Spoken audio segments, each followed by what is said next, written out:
What's up everybody and welcome back to my channel. It's time for a recap of, oh my god, is this show still on? Teen Mom 2 Season 9B episode 33. It's Aubrey's birthday, so Cole takes her to an obstacle course thing with her friends, and then Chelsea surprises her with a cookie cake when they get back home.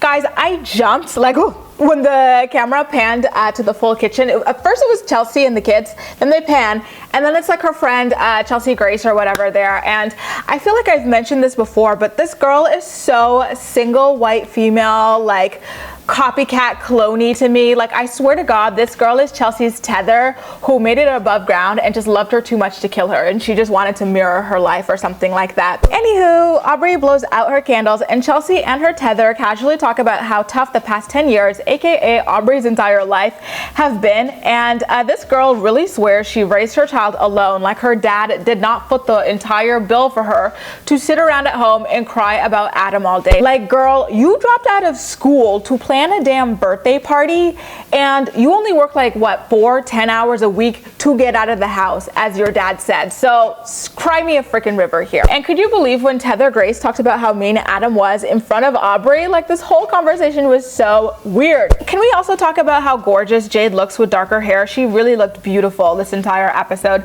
I really was out to lunch, skipping a couple of these episodes because what the heck was Shawn doing getting his hair cut in the middle of Jade's kitchen? I thought she moved onward and upwards, like, you know, in honor of her daughter. Like, her daughter deserves so much better than the back and forth with this guy. After cutting Shawn's hair, she meets up with her friend and complains about how he doesn't have any money, he doesn't work, and she's out there buying him food because there's nothing in his fridge. She also mentions how she hasn't spoken to her mom or stepdad ever since they were released from jail, which I'm assuming is for doing like some kind of drugs.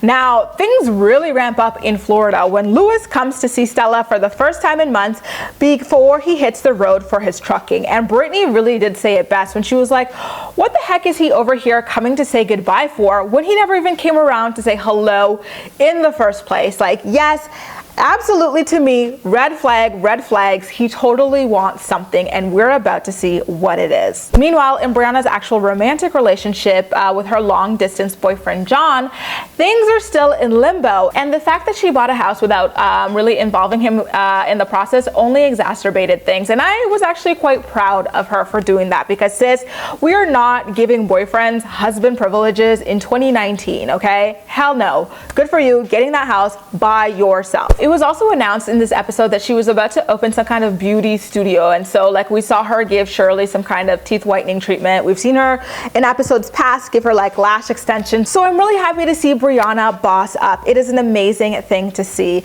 Now, Louis texts Briana as she's giving Shirley the whitening treatment, asking for a $1,500 loan. And now we all see why he suddenly wanted to say goodbye to a child he never said hello to. He promises to pay it back with interest, but I don't buy it for a single second. This guy is a bum, a mooch, a user, a loser, like the whole damn thing. I would have told him to kick rocks. Meanwhile, in Delaware, Kale and her boys have moved into their new house, and their dog Bear has gotten super sick, so he's staying at the vet's over the weekend so that he can be monitored. I truly cannot tell you enough how much I dread, capital D-R-E-A-D, Leah's segments. Like, that's why I had to take a step back from the show. Same old with her and this Jeremy crap. Like, it's too damn much, you know?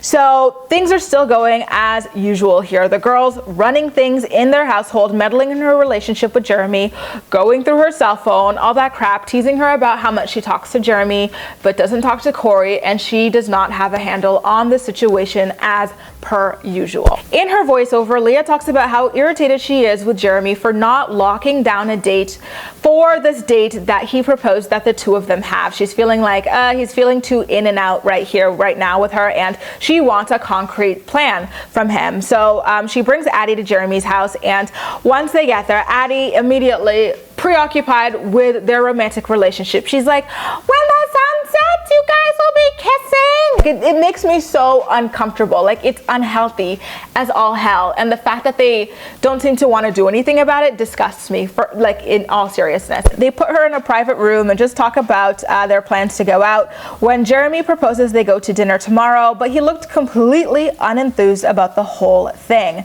Now, Chelsea and her equally nasally friend go to her dad's cabin, and they talk about how Adam and his family didn't call on Aubrey's birthday, and that Adam still isn't making much of an effort effort with Aubrey. Aubrey apparently told Chelsea that Adam's mom told her that he sleeps all day because he doesn't have a girlfriend or a job. Very odd conversation. Back in Florida again, Briana decides to give Louis the money because she doesn't want Stella to watch the show one day and be upset that she didn't send the deadbeat who never sees her some money. Guys, are you kidding? What a flawed line of thinking. Like, if Stella watched the show back from the beginning, she would be disturbed with Louis from day one. You know, the fact that he promised to be there for Briana this entire time, only to abandon her like almost immediately after the birth. The fact that he was never around when it was discovered that she had a heart condition, never called to ask about it or anything like that, had to be begged to come to a birthday party and paid. You know, like, no, like $1,500 would not change her perception of Briana's mothering skills. Like, what the hell? Louis comes over to her house and Briana sits down with him and tells him, listen, it looks like you're only coming around for the money. And Louis doesn't deny that. He only says that he reached out to Briana because he had no one else. Like, if there were someone else he could have reached out to, he would have reached out to them. But that totally ignores the first half of her statement, which was that it looked like he was only coming around because he needed money. So, red flag alert, Briana. You're over here looking like Boo Boo the Fool for this loser, this grown-ass, broke-ass loser who impregnated you and left you alone with your daughter. I would have demanded my money back right there and then because it was very obvious he was just going to go back to being the same old deadbeat he's always been. Poor Jade is really going through it as per usual. Her ex-boyfriend Shawn is late on his rent, but because Jade's name is still on the lease, the landlord threatened to sue her and Shawn and evict Shawn. So Jade calls Shawn to warn him about how he only has 6 days to catch up on the money before SIGH truly hits the fan. Now, back in West Virginia, Leah FaceTimes her friend about her upcoming date with Jeremy, and her friend isn't a fan of her going back to Jeremy, which I was really appreciative of seeing because a lot of times these girls' family and friends are yes men, and that is not a good thing. Like, they're always like walking them head first into really terrible situations. So it's always a great thing to see someone genuinely tell the truth about poor decisions that these people are making. Leah gets where her friend is coming from, but she says that she still wants to see how things will play out, and she complains that Jeremy wasn't the best husband himself and that he was quick to roll out on her. Guys, when she said that, I was like, sis, are you freaking kidding me? You were a drug addict for Lord knows how long. Like, remember, there was a time when Jeremy and Corey were filming scenes together about how terrified they were to leave their children alone with Leah because they would hear crazy things from the girls about how there was no food in the house. They were having to cook actual breakfasts, you know, like when they were too young to be using all these products by themselves. Like, all these crazy, like the house was like a hoarder's, like rat's nest. Like, we saw photographs as well of how filthy the place was, and on top of that, she was spending so much money presumably on drugs, and of course she had this like Mary Kay business that required a lot of upstart money as well, to the point where she and Jeremy, who both made like over 6 figures, were having their credit cards declined on a regular basis. So no, oh my god, the icing on the cake, she later cheated on Jeremy with the same guy that she cheated on her first husband with. So for her to say that he ran out on her really quickly is absolutely ludicrous. Like, he put up with a lot more than most people would have put up with. And Leah, quite frankly, should be grateful that he even stuck around after she started wearing those Bluetooth headpieces. Like, really, sis? Really? A few hours go by when Leah starts getting ready for her dinner date with Jeremy when he calls and texts her to tell her that they're gonna have to postpone their plans because he's in the ambulance with his grandpa. And after she gets off the phone with him, the producer just looks at her and goes, "So no dinner?" It was so freaking awkward and weird. Total troll. Guys, I hope I don't sound like a douchebag or anything like this, but I didn't believe Jeremy because he didn't look the slightest bit interested in their plans. Like, it seemed like something he was making just because Leah kept forcing his hand, and he just didn't really want to do it. Like, I would have to see a selfie of him in the ambulance to believe a single word of what he just told her. Back down in Florida, Briana has to run an errand, so she leaves Stella with the payday loan digger they're trying to convince her is her father. I'm glad Stella tore his ass up because it is what he deserves. And I also can't believe that Brittany and and Roxanne were congratulating Briana on being treated like an ATM sucker by this loser. It truly makes me sad to see like how great of a mom Briana is. Like she truly is like all about her girls 100%. Like she's amazing, and it's unfortunate that these are the people that she's chosen to be the fathers of her kids. Like it's such a sobering reminder of how important it is to really truly take your time in picking who you have your kids with, because this looks like a miserable life. Kailyn and Leah now arrive in New York City, where this makeup artist, who's very clearly an undercover hatter, decided to make them look like straight gargoyles. Kailyn gets a call from her vet's office that tells her that their dog Bear may have some kind of tumor or cancer, and they'll probably have to put him down if he doesn't improve in the next couple of weeks. Do Chelsea and Cole ever wash their cars? And why are their cars always so obscenely muddy, like from top to bottom? Where the heck are these people driving? So she and Cole are on their way to a double date, and she randomly in the car talks about how if they weren't on camera, she'd give him a BJ on the way there. And he's like, okay, but we're on camera, like clearly a little bit uncomfortable about the fact that this is going to be aired on television. And she continues on to talk about like, oh, do you remember when I gave you a blowy in the car wash? Oh my God, Chelsea, like your family watch, like your dad is the #1 fan of this show. Why would you say that?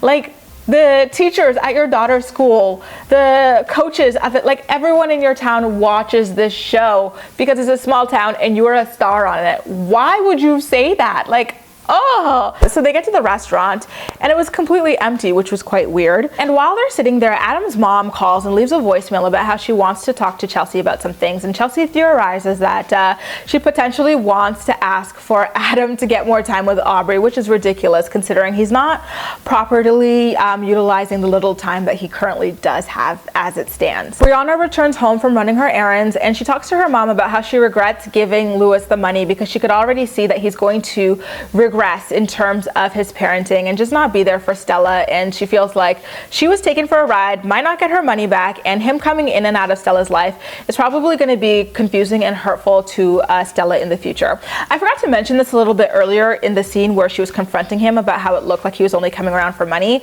but you know, he also mentioned how he would try to call and FaceTime his daughter. Like, enough freaking said, Briana. Back in New York City again, Kailyn is in the bathroom crying to the only person who seems to care, which is a producer, about her dog potentially needing to be put down, while Leah just sits there and gets her makeup done. I'm like, Leah, I know you feel this woman is butchering the hell out of your face. There's no way you don't feel incredibly greasy with all this stuff that she just like blotted all over you. Why don't you take this opportunity, grab a little bit of makeup wipes, go to the bathroom, comfort Kailyn with one hand, and wipe that crap off with the other. It was weird that she never got up for her for a single second. Kailyn talked about how she felt so guilty for being frustrated with the dog, not knowing that he was going through this. She was like, oh, like he kept peeing around the house.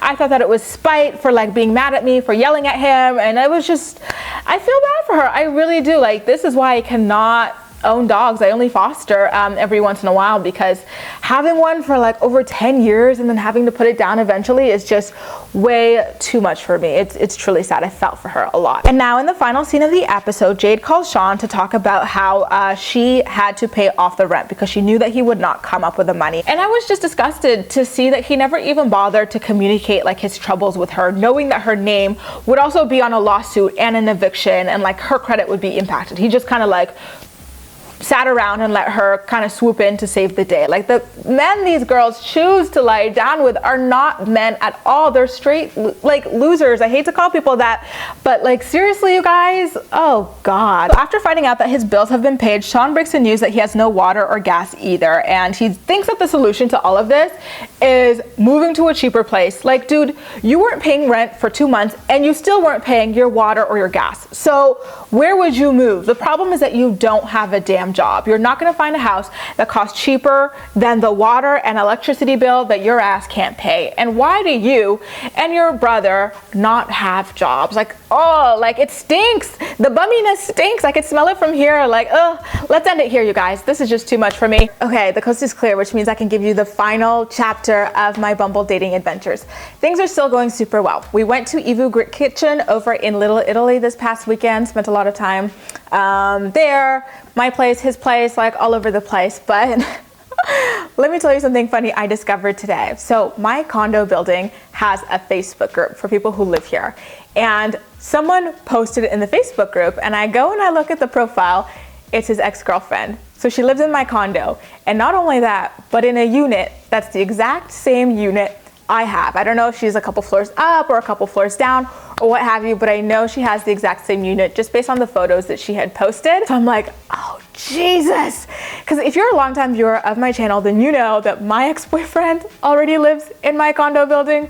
So now 2 exes in this condo, his and mine, is a mess, especially with how often he comes here. Like he's here like twice a week or something like that. So a mess. I thought you might get a kick out of that, but it's going to be the last update. I want to tell you guys, I'm going to be able to share more about it like in the coming weeks, ideally, but like I'm planning a huge life transition. So I don't really see it going like that far. Unfortunately, as much as I adore spending time with this guy, but give me a few weeks and I'll be able to tell you what this new life change I'm making to usher in the new decade will be. I'm really excited for it. I've got my fingers crossed. I posted a little hint about it in like this private Facebook group I have for like people who follow me on Facebook, and I'm just like on pins and needles waiting for the approval to like, you know, be able to do it and say anything about it as well. But that's enough about me, you guys. I'm curious to know what you thought about the entire episode of Teen Mom 2.